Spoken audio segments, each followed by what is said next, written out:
de Hofen. Tá. Vamos começar de novo. Eu sou hofista, sou movimentista, sou professora de Hofen no nível iniciante e avançado pela Associação Brasileira de Hofista e pelo Hofen Instituto.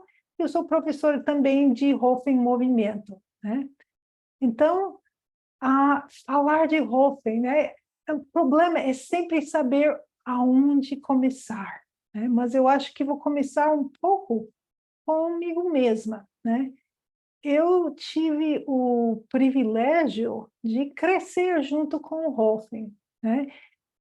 Quando eu tinha 10 anos, em 1969, os meus pais foram para eles frequentavam um centro de potencial humano no sul da Califórnia, no meio daquela explosão dos anos 60. E eles resolveram fazer Hofen. E depois resolveram me fazer ropada, porque eu, assim, era uma criança corcundinha, sabe, com a perna tortinha e muito tímida. Então, eu passei pelo Hofen com 10 anos de idade. E foi uma experiência meio traumática naquela época, porque o Hofen, nos anos 60, era parte daquela explosão de potencial criativo, mas era muito forte, vamos dizer. Então, eu fui hofado com 10 anos de idade, eu parei de ser tímida, o meu peito abriu, a minha perna endireitou, e assim, eu continuei com a vida. Mas os meus pais entraram muito no Hofen. Então, a minha mãe assim casou com um homem que foi um dos professores a ser treinado pela Ida Hoff. Ele chama Tom Wing. Ele é meu primeiro padrasto e foi minha grande inspiração para me tornar hofista. Então, ele, assim, isso já, assim, quando eu era adolescente, ele treinou com a Ida Hoff, né? E depois a minha mãe treinou com a Judith Aston, que era a primeira pessoa que começou o trabalho de movimento do Hofen. E assim, e logo a Judith Aston saiu do Hofen Instituto e assim para criar sua própria linha de trabalho, e a minha mãe e algumas assim colegas dela foram que criaram o primeiro programa de Hofen Movimento, que assim que foi mudando com o tempo, mas assim tava lá os dois lá no início e eu naquela época adolescente. Então eu cresci no meio de tudo isso e assim sempre sendo rofada. O meu padrasto, como eu falei, ele era a minha grande inspiração e eu não entendia, né? Como ele me tocava, ele me fazia uma sessão de Hofen, e quando ele terminava, a sensação que eu tinha era que eu era mais eu no meu corpo do que eu tinha sido antes de ele me rofar. E a minha pergunta sempre foi assim: como é que ele sabia que esse corpo que ele me ajudou a chegar, como que ele sabia que esse corpo era mais eu, quando nem eu sabia, né? Era uma sensação sempre, depois que ele me fazia uma sessão, era sempre uma sensação de estar chegando em casa, e chegando numa casa mais ampla, mais graciosa, mais confortável, mais eu do que eu tinha conhecido antes. E mesmo com 18 anos, eu falei, eu não sei como que ele faz isso, mas eu quero saber como fazer isso. E, assim, então, logo, assim, jovem, eu já queria me tornar rofista. E acabei realmente me tornando rofista quando fiz 20 anos, 25 anos, eu já estava rofando. E, assim, então, o Hofen é algo que eu não sei se me conheço sem ele. Ele faz parte de mim, né? Ele tem sido o meu trabalho para quase 40 anos e assim, e faz parte de tudo que eu faço, tudo que eu penso, tudo que eu percebo. Como eu falei, não me percebo sem o Hofen, assim, nós somos assim. Então, o que é o Hoffen? Né? No início, assim, a visão inicial da Ida Hoff, que é uma visão que eu creio que continua nos orientando e nos inspirando, a visão inicial dela tinha a ver com a evolução do ser humano, né? Eu tinha o prazer, quando eu tinha 19 anos, eu fui a bibliotequeira no Hoff Instituto, e eu organizava a biblioteca dela. Então, eu via todos os livros dela, os livros, assim, a coleção que ela tinha deixado quando ela morreu, e eram os livros que orientavam ela e dos quais ela tirava a inspiração. E eram muitos livros de osteopatia, livros de anatomia, livros sobre yoga, e muitos livros esotéricos, né? E tem alguma coisa que eles falam que, assim, o próximo passo na evolução do ser humano não é uma evolução que acontece por seleção natural, mas é uma evolução que cada ser humano escolhe fazer por si mesmo. E o Hoffen encaixa muito nisso, porque ele tem a ver com a verticalidade do ser humano. E nós somos verticais, nós somos seres verticais, nós andamos em dois pés, mas a nossa verticalidade depende muito de pessoa a pessoa, né? Tem pessoas que são quase não verticais, né? Tem pessoas que conseguem encontrar uma verticalidade graciosa, leve, gostosa, né? E a visão de Idle tinha a ver com o equilíbrio do ser humano no campo gravitacional, sendo que quanto mais a gente se alinha nesse vertical, menos energia que a gente gasta brigando com a gravidade. E que essa energia que a gente, então, poupa, não brigando com a gravidade, é uma energia que se torna disponível para a nossa evolução, né? Né? Assim, ela tinha uma frase que ela usava assim, o uso mais humano do ser humano. Então, né, assim, a visão dela tinha a ver com a evolução, né? Naturalmente, o Hoffen, ele é uma abordagem que ajuda muito a cuidar de dores, de problemas físicos, mas nunca foi a primeira meta do Hoffen. A primeira meta do Hoffen era de ajudar o ser humano a encontrar esse eixo, essa verticalidade e essa relação harmoniosa com o campo gravitacional, aonde o campo gravitacional passava a apoiar, a levantar o ser humano, né? Uma imagem, talvez, que ajuda a entender é, assim, aquela barraca de acampamento antigo, né? A que estava, que levantava, tinha um polo central e que tinha cordas, e as cordas puxavam para baixo, e esse equilíbrio, assim, para baixo, em todas as direções, faziam subir o polo central da barraca. E dessa mesma maneira, a força da gravidade está sempre puxando para baixo, mas quando esse impulso é equilibrado no nosso corpo, ele passa a nos levantar, ele passa a dar uma qualidade de leveza e de conforto e, outra vez, de verticalidade. Então, ela tinha essa imagem do ser humano, assim, do equilíbrio do corpo humano, e era uma imagem muito específica, é uma imagem que ela delineia muito detalhadamente no seu livro Hoffen, A Integração das Estruturas Humanas. E para chegar nesse equilíbrio, ela usava uma técnica de toques profundos nos músculos miofaciais, músculos, né? Músculos e tecido conjuntivo.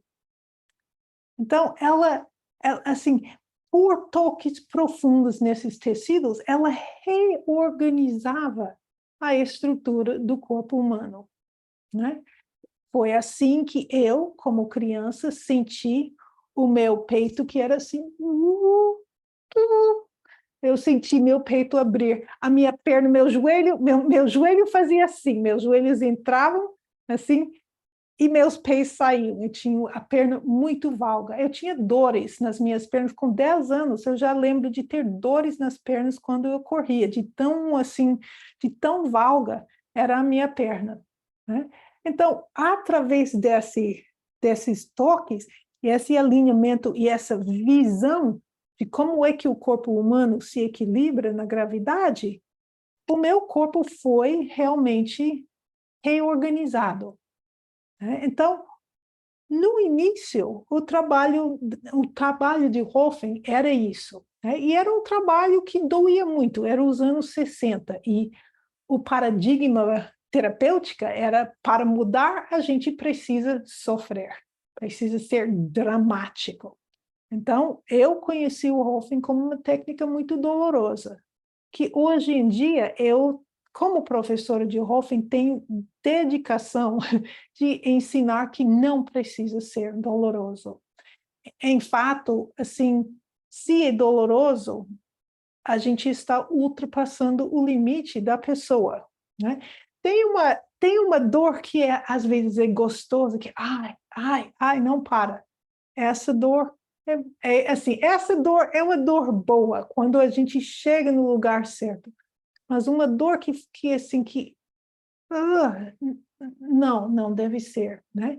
E aqui no Brasil, né, eu acho que todos nós da Associação Brasileira de Hoffen temos muito orgulho de dizer que nós trabalhamos com um toque que é gostoso. Nós trabalhamos com um toque que chega lá onde precisa chegar, mas não exagera, como eu conheci nos anos 60, que exagerava um tanto, né?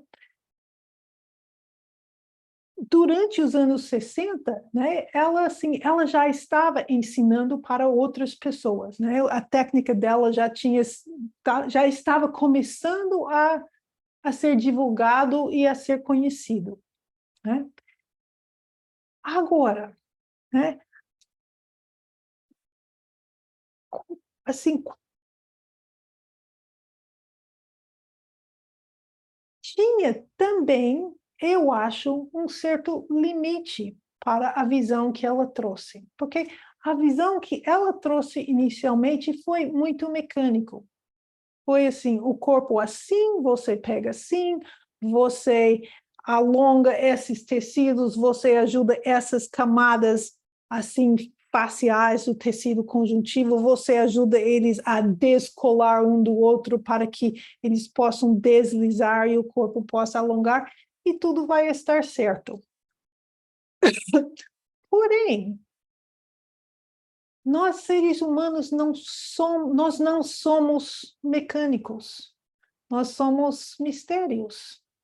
E os nossos corpos são nossa história, nossa maneira de ser, nossa maneira de chegar no mundo. Uma postura física nunca é uma postura física somente.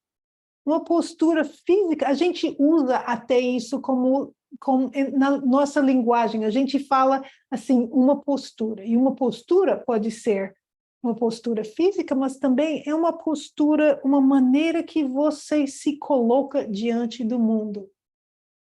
E por isso que quando a gente vai mexer na postura, quando a gente vai mexer no alinhamento do corpo, sempre vamos encontrar com outras camadas do ser, né? Quando, né, muitos anos atrás, veio um osteopata, um grande osteopata francês, o Didier Prat, para o Brasil. Eu fiz um curso com ele. E eu lembro que ele avisou que ele ia ensinar a gente uma técnica para tratar dos escalenos. Os escalenos são os músculos profundos aqui do pescoço. E eu falei, ai, que legal. Finalmente eu vou aprender como fazer os escalenos soltar. né? E foi a minha decepção quando vi que a técnica dele era simplesmente uma outra técnica. E o fato é que esses músculos, os escalenos, eles têm tudo a ver com a maneira, literalmente, que a gente orienta, né? Eles têm a ver com a respiração.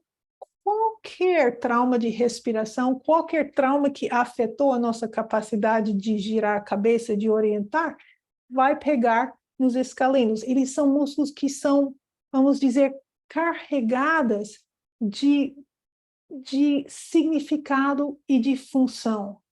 Então, a gente pode fazer que por muito tempo, e os escalenos podem ou não soltar, né?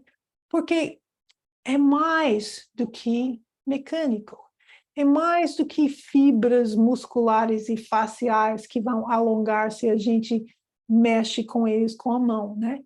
É todo o ser humano que está ali naqueles escalenos. Então, aqui no Brasil, nós temos sido pioneiros no mundo inteiro para trazer o Hoffen funcional e, junto com o Hoffen funcional, o que a gente chama da taxonomia psicobiológica, né? Nós somos pioneiros, nós tivemos a primeira formação, que era uma certificação dupla, tanto no Hoffen, que a gente chama de estrutural, quanto no Hoffen, chamado de funcional, né?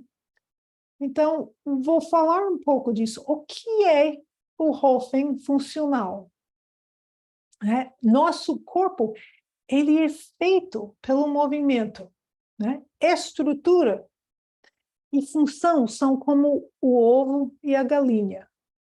Qual é que cria? Né? Qual dos dois cria o outro?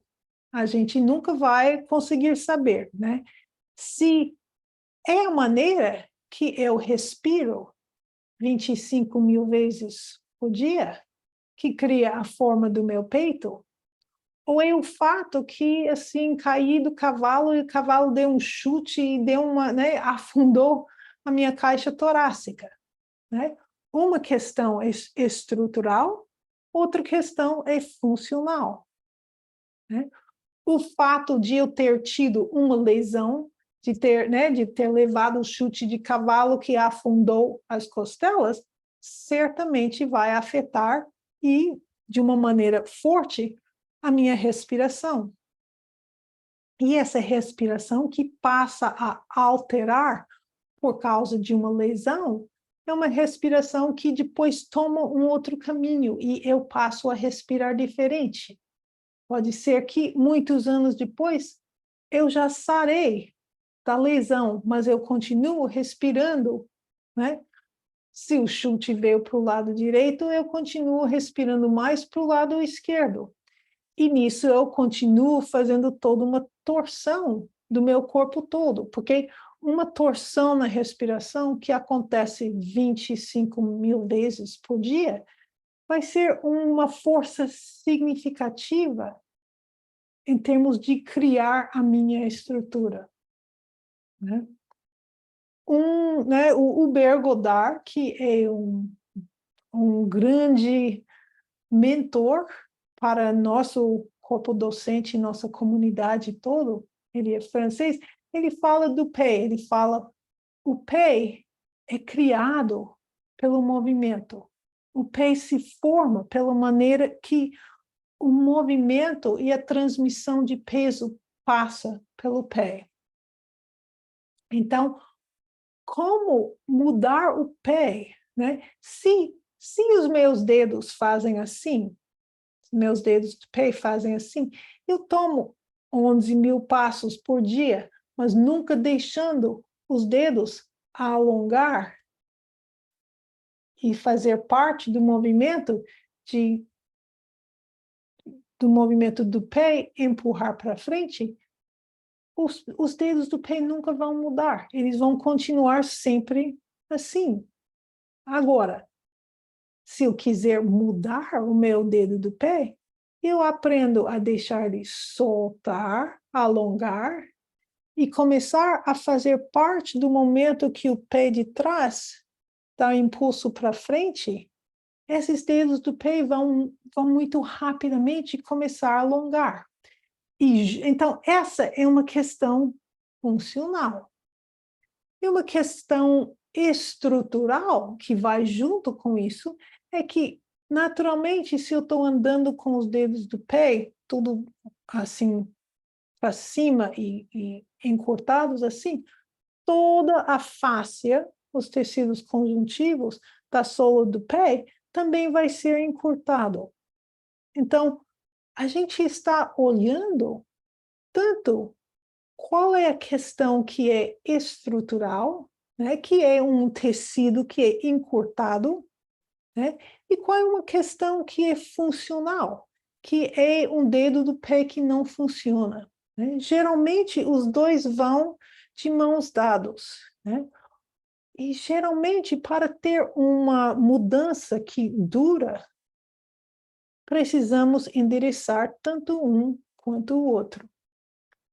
Então, esse é o lugar que, aqui no Brasil, a gente tem, outra vez, uma formação dupla, uma certificação dupla, que a gente ensina a pensar tanto na estrutura e quanto no movimento. E como é que você sabe também qual que está atrapalhando mais, né? Se eu pego o pé, né? Se os dedos do pé são assim, eu pego o pé e eu faço assim, e o pé vai, o dedo do pé vai. Eu sei que eu não estou lidando com um problema que é estrutural, porque tem liberdade estrutural. Eu sei que eu estou lidando com o hábito de andar assim, né? Mas se eu pego a sola do pé e eu dobro os pés e eles fazem assim, aí eu sei que aí tem um encurtamento que é estrutural. Então, eu vou trabalhar no estrutural e depois eu vou trabalhar na educação, na reeducação do movimento. E sempre, então, essas duas qualidades, o movimento e a estrutura, estão brincando e jogando e se permeando junto. E também uma outra parte que assim que a gente encaixa dentro do trabalho de movimento, que é a questão psicobiológico. O que é o psicobiológico? Né? O psicobiológico quer dizer que a maneira que eu movimento o corpo, a maneira que eu vivo no corpo, tem um significado para mim, faz parte da minha identidade. Pode ser que a minha mãe, sabe, andava com os pés sempre assim, e eu me identifico profundamente com minha mãe. E se eu começo a permitir o meu pé a funcionar de uma outra maneira, talvez eu sinto em algum lugar emocional dentro de mim, não um lugar lógico, mas um lugar que é repleto do significado do corpo. Talvez eu sinto naquele lugar que eu estou sendo infiel à minha mãe, né? Ou que eu estou segurando no meu corpo a dor da minha mãe para ela não ter que lidar ela com essa dor. E se eu soltar a dor no meu corpo, de repente vai sobrar para ela. Outra vez, essas não são decisões que a gente faz aqui ou nem decisões que a gente tem consciência. Mas o nosso corpo, quando a gente chega naquele lugar de mudar o movimento dele, de mudar a função, de mudar a postura, a gente enfrenta tudo que tem a ver com nossa postura diante do mundo. A gente encontra a gente mesma. E às vezes isso é alguma coisa que é fácil mudar, às vezes é algo que eu já, já fiz 20 anos de terapia, já conheço esse padrão, já estou pronta para soltar. Mas às vezes é algo que ainda eu sinto que tem muito a ver comigo, né? Muitos anos atrás, esse é um exemplo um pouco é engraçado um pouco. Eu trabalhei com uma mulher e ela veio porque ela estava com dor no meio das costas. E essa dor no meio das costas,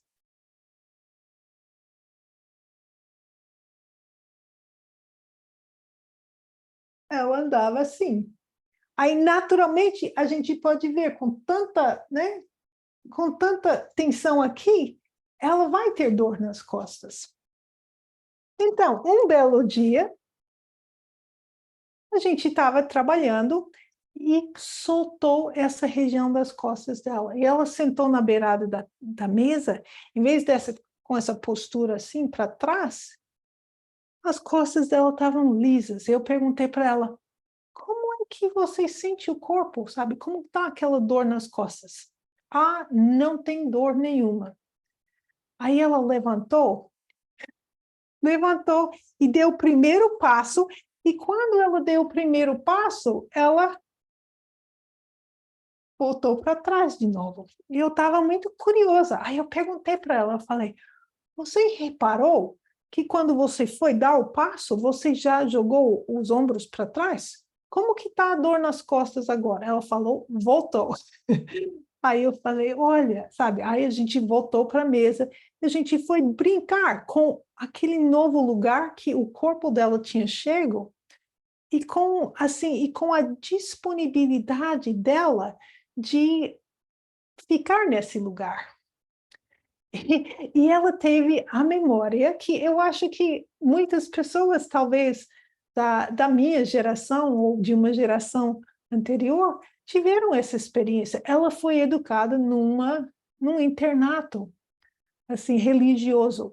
E depois do almoço, as meninas tinham de andar com um pau de vassoura entre os cotovelos para ter boa postura. Ela não lembrava disso, mas ela não lembrava com a cabeça, mas o corpo lembrava. E quando ela foi andar com todo esse condicionamento. Botava assim, já segurava o pau de vassoura. O pau de vassoura estava lá 40 anos depois, né? Quando ela teve a memória e lembrou assim de andar com pau de vassoura para ter boa postura, ela conseguiu nessa hora sentir o que essa boa postura fazia em termos de conforto do corpo dela e escolher uma coisa que era mais confortável e que era também mais alinhado.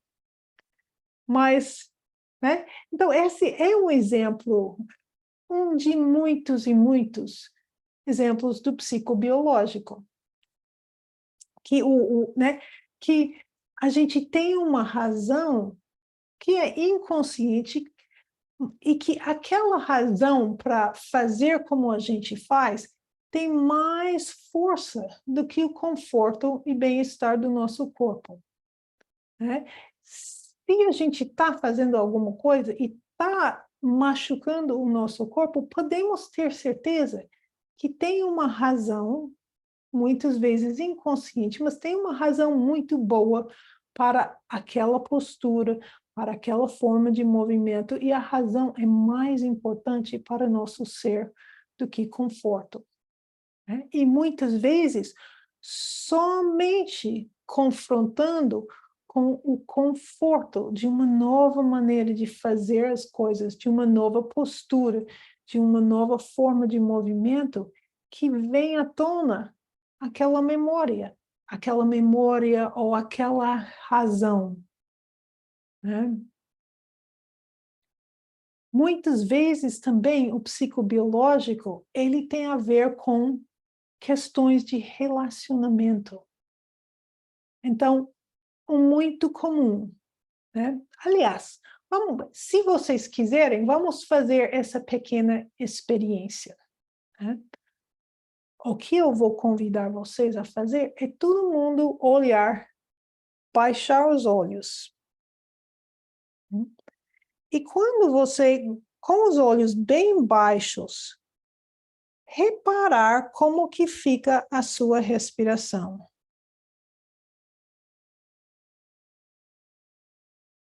Especialmente a inspiração. Quando você vai inspirar, até onde no seu corpo consegue subir a inspiração.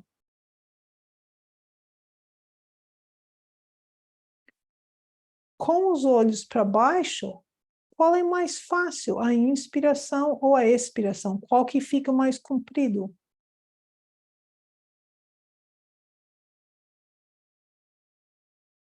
E eu imagino, se você é assim como a maior parte das pessoas, quando o olho abaixa, a inspiração só chega até, assim, não chega até o topo das costelas, não chega até o pescoço, não sobe para a cabeça, né?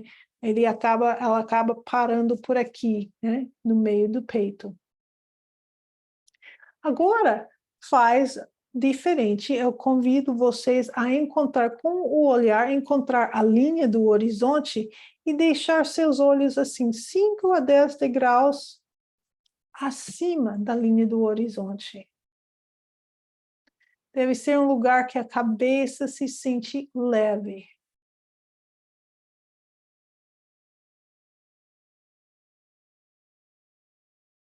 E, novamente, repara na respiração.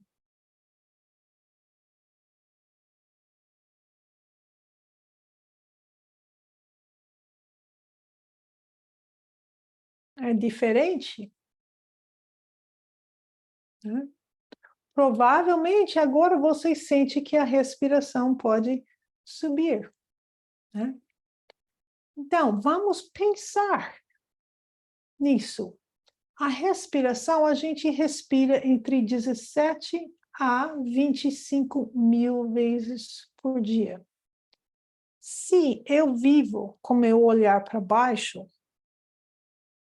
17 a 25 mil vezes por dia, o ar não vem para essa parte de cima da minha caixa torácica.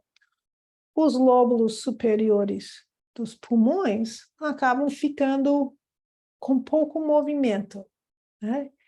E também, quando eu olho para baixo e o ar não vem, a minha cintura escapular, ela perde o apoio e ela tende a deslizar para frente. Porque a nossa postura e a posição dos nossos ombros, em grande parte, é feita pelo movimento da respiração. E o movimento da respiração, por sua parte, é feito pelo olhar, ou pela orientação, pela maneira que a gente orienta.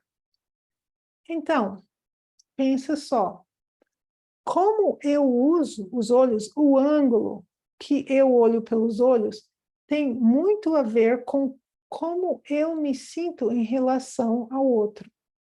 Então, se eu sou uma pessoa humilde, se é uma pessoa que sempre tento, que aprendi a ficar quieta, ser uma pessoa que aprendi a olhar para baixo, porque se eu olho para cima, alguém dá tapa, né?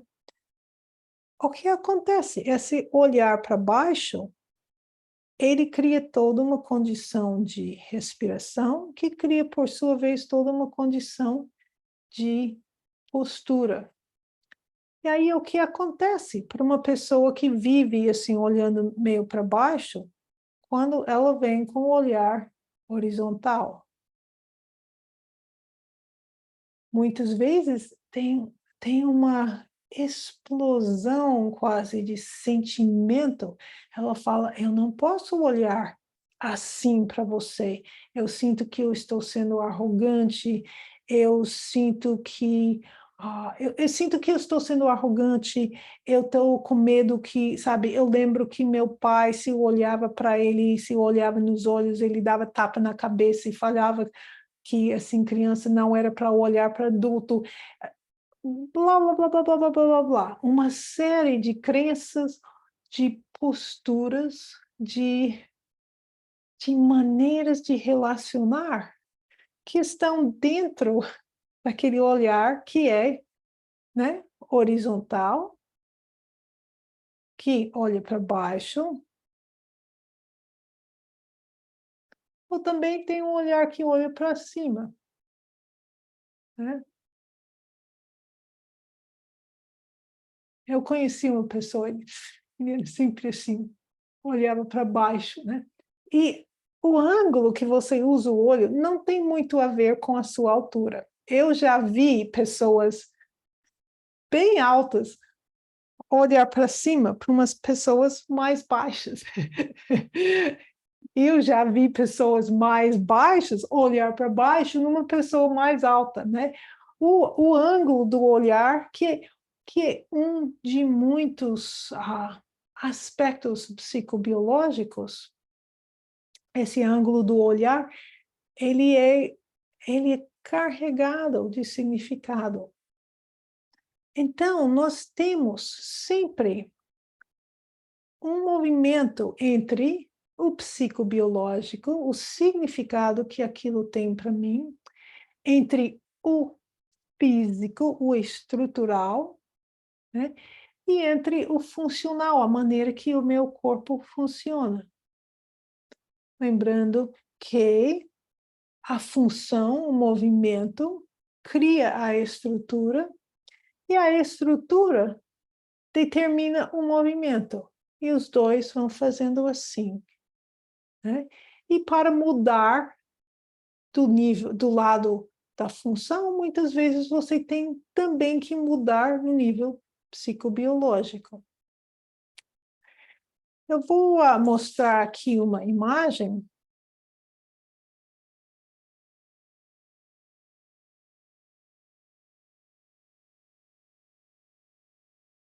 Dá para ver essa imagem? Opa, bem, Não. eu ia... Dá para ver? Sim, Ok. Eu ia mostrar o outro primeiro, mas eu já começo com essa. Essa é uma imagem do, assim, funcional, de como é que o que é que determina a função tônica do nosso corpo. A função tônica é a maneira, assim, que a minha organização postural na gravidade funciona. Faz parte daquilo que faz com que cada pessoa tenha a sua assinatura de movimento, né?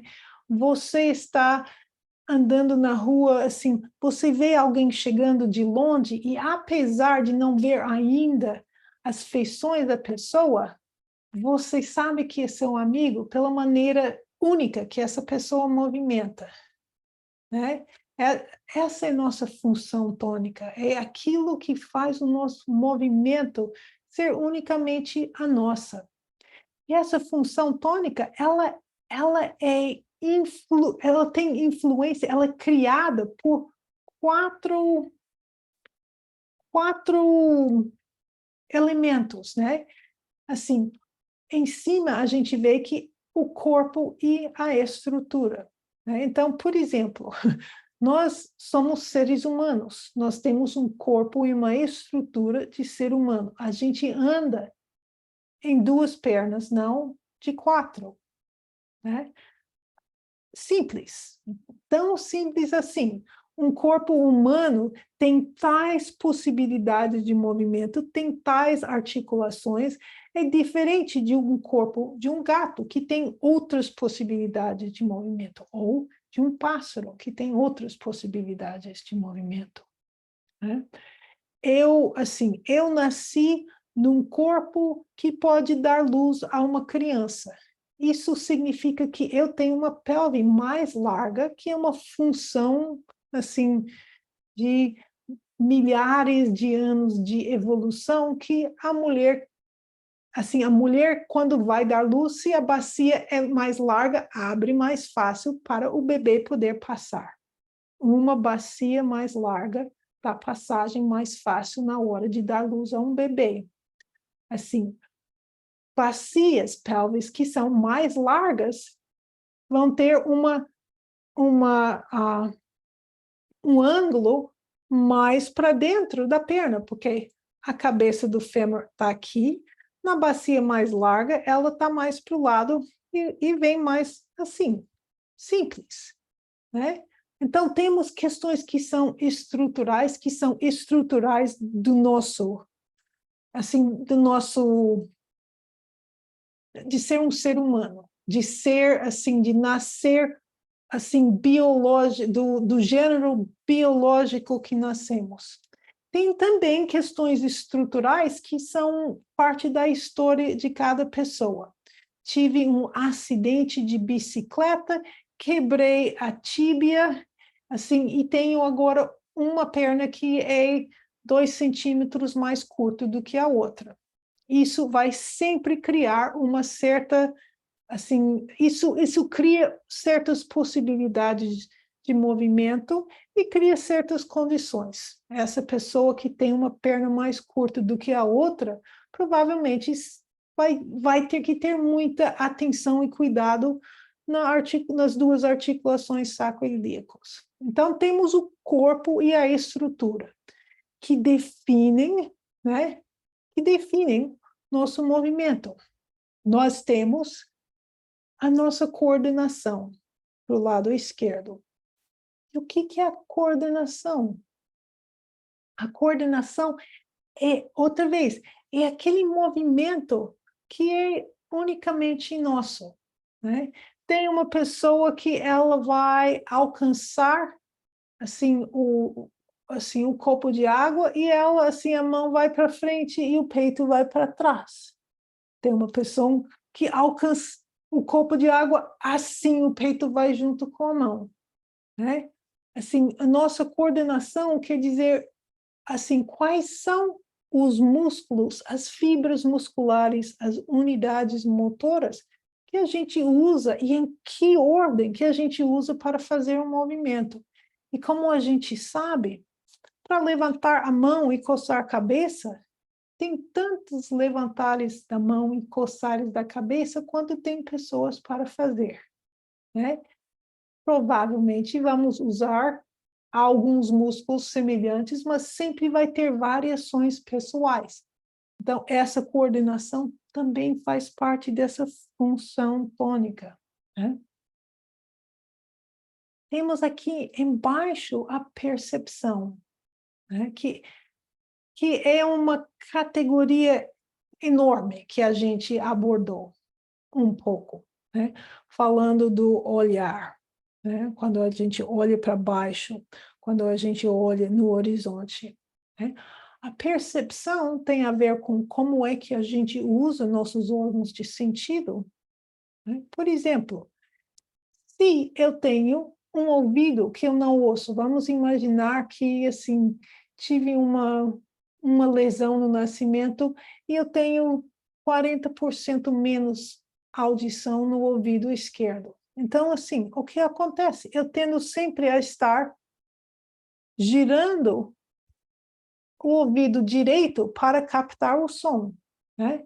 Essa é uma qualidade de percepção, uma maneira que eu uso os meus órgãos de sentido, ele vai ter um efeito enorme na minha estrutura e no meu movimento, e em toda a minha coluna, porque eu estou sempre com a cabeça virando mais para um lado, né? Percepção também tem a ver com o contexto no qual a gente imagina que a gente está movimentando. Então, se eu entro se eu abro uma porta para entrar numa sala onde estão todos os meus grandes amigos e nós vamos ter uma festa, eu tenho certeza que eu sou bem-vinda e eu vou me divertir, eu vou entrar naquela sala de uma maneira. Se eu estou abrindo aquela porta para a sala que eu vou defender a minha tese e tem uma banca de 5 pessoas que vão assim me escutar, eu vou entrar naquela sala de outra maneira, né? Então, assim, a percepção afeta nosso movimento.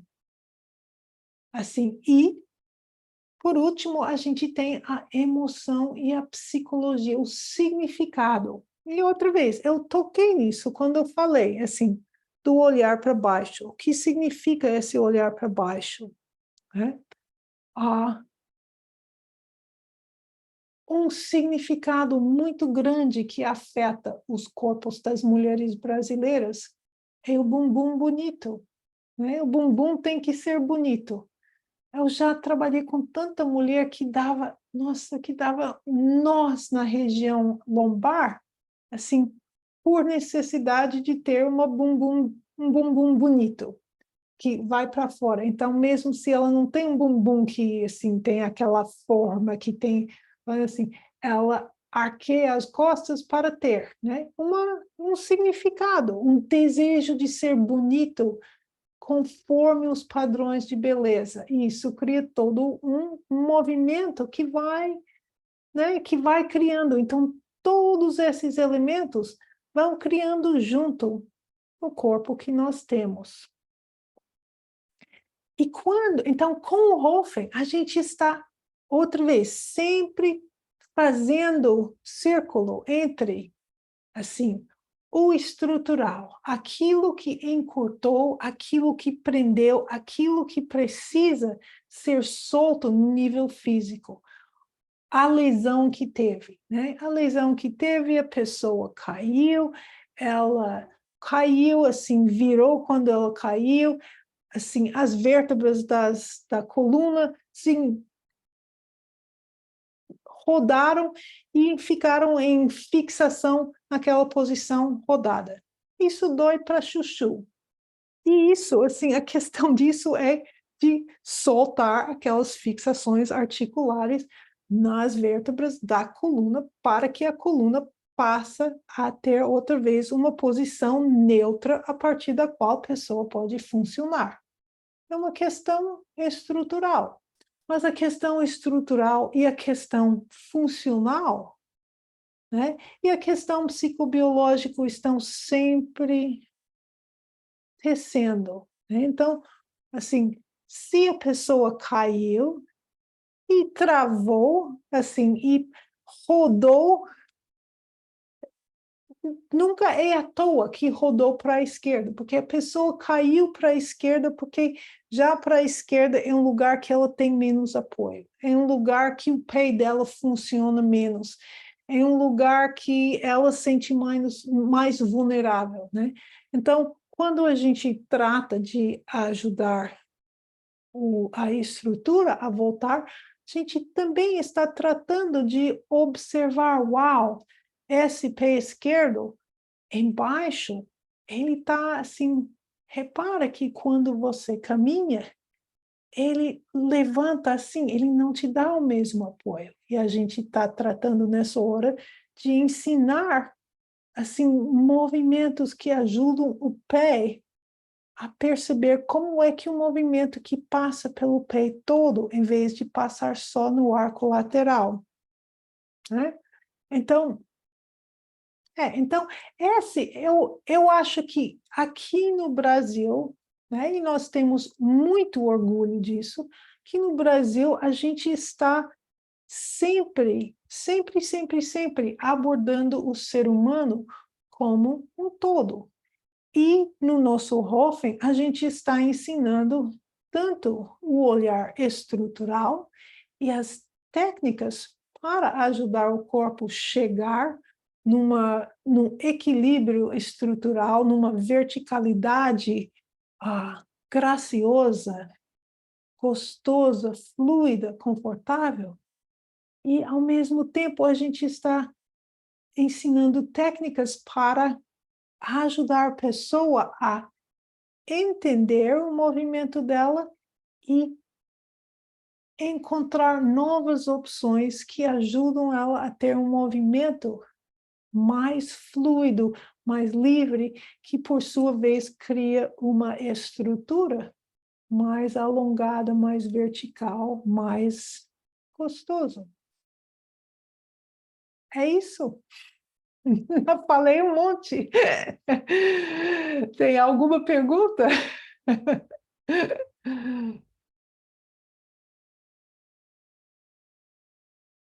Espera aí, que eu vou ter que.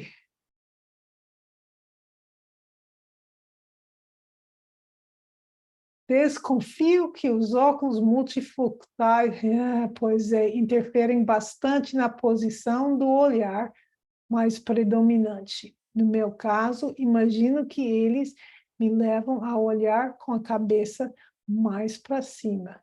Será que tenho razão? Tem razão, sim, né? Assim, eu digo para meus clientes assim, os multifocais são muito convenientes por um lado, mas eles treinam o olhar para, né, certos ângulos para certas distâncias e isso já vai assim trancando a posição da cabeça no pescoço e todos os outros processos do corpo. Então, eu pessoalmente recomendo óculos diferentes para perto e para longe, e é um saco trocar óculos, mas é mais confortável no longo prazo trocar os óculos do que lidar com as condições que cria na cabeça e no olhar e nessa, nesse condicionamento do olhar com a cabeça.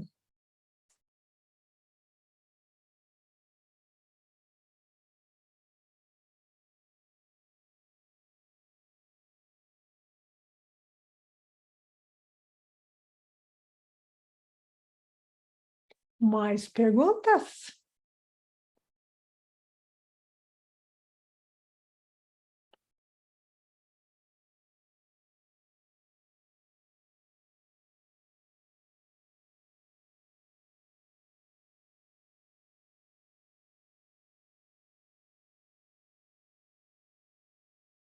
Então, vou jantar. Que tenham todos uma muito boa noite. Foi um prazer revê-los.